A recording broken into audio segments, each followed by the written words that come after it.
These sci-fi disasters didn't just flop, they crashed and burned in the most spectacular ways possible. Number 7 alone wasted $44 million, bankrupted a production company, and its own screenwriter called it the suckiest of them all. Alien vs. Predator might have been goofy, but at least it had fun with the chaos. Ancient pyramids, iconic monsters going at it beneath the ice. But its sequel? Total snooze fest. Requiem had a decent setup, small-town setting, hybrid monsters, but it's buried under flat characters and a plot with zero tension. They ramped up the action, sure, but forgot to include anything the audience could care about. Requiem recycles ideas without adding anything new, which is probably why it feels more like a straight-to-DVD release than a real movie. 5 teens, a weekend getaway, and suddenly, aliens. Sounds like the start of something wild, right? Nope. The recall gives us that setup, then tosses in Wesley Snipes as a mysterious survivalist, and somehow manages to still be boring. The aliens? Laughably bad CGI. The plot?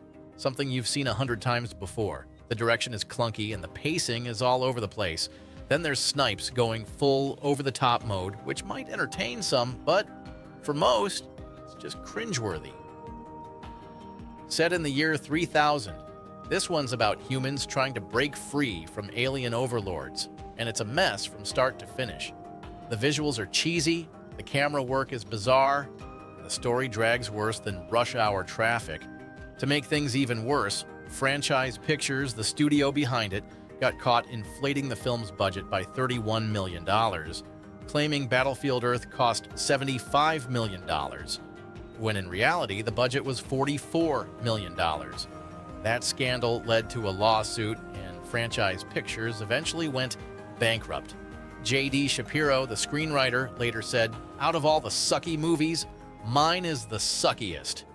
Hard to argue with that. May you forever skate the paths of righteousness.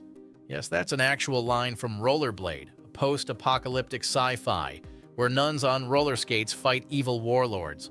You'd expect a wild, campy ride, but what you get is a low-budget mess. Between the hand puppet monsters and laughably fake fight scenes, this movie feels like a bad student film. Except, with way more unnecessary nudity. The acting is terrible, the dialogue barely makes sense, and trust me, this one isn't even worth hate watching. You can only die if your head is cut from your body. That line alone might give you an idea of how off the rails Highlander II went. After the cult success of the first film, the sequel took a bizarre detour into sci-fi, turning the immortals into aliens from another planet. It's a mess of plot holes, bad effects, and a story that straight up destroys the mythology of the original. Ed Wood-level ridiculousness, but with millions of dollars and Sean Connery in the mix.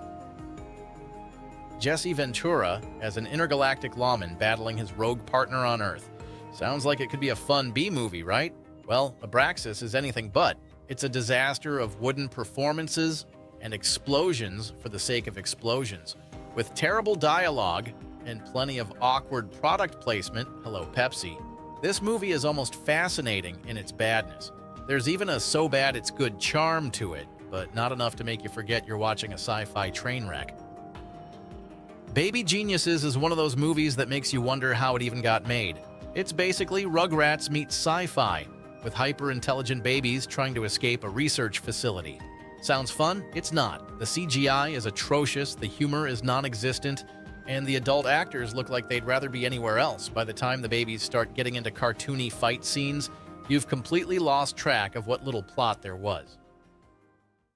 Future World gives us a young prince searching for a cure for his dying mother, and James Franco hamming it up as a warlord. The movie takes itself way too seriously, with shallow world-building, generic chase scenes, and the kind of tedious electronic score that grates on you by the halfway point. Franco's performance is almost parody-level bad, and the only redeeming moment is Snoop Dogg's cameo, which honestly feels out of place, but at least gives you a chuckle. If anyone can flip-flop between brilliant and terrible movies, it's Nicolas Cage. In Left Behind, Cage plays a pilot trying to survive the rapture, while people around him disappear into thin air. This movie had potential. Instead, it's just a campy disaster flick that awkwardly blends action with melodrama. Cage isn't terrible here, but he's definitely not good. Overall, Left Behind feels more like a low-budget TV movie than anything worth seeing on the big screen.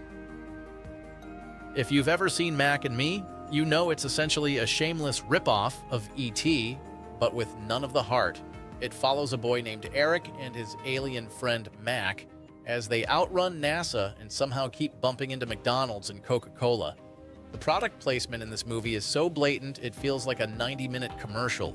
From dance parties at McDonald's to reviving Mac with a sip of Coke, it's hard to take any of it seriously, and yet it's earned a weird cult following. Likely because it's just so bad it's good.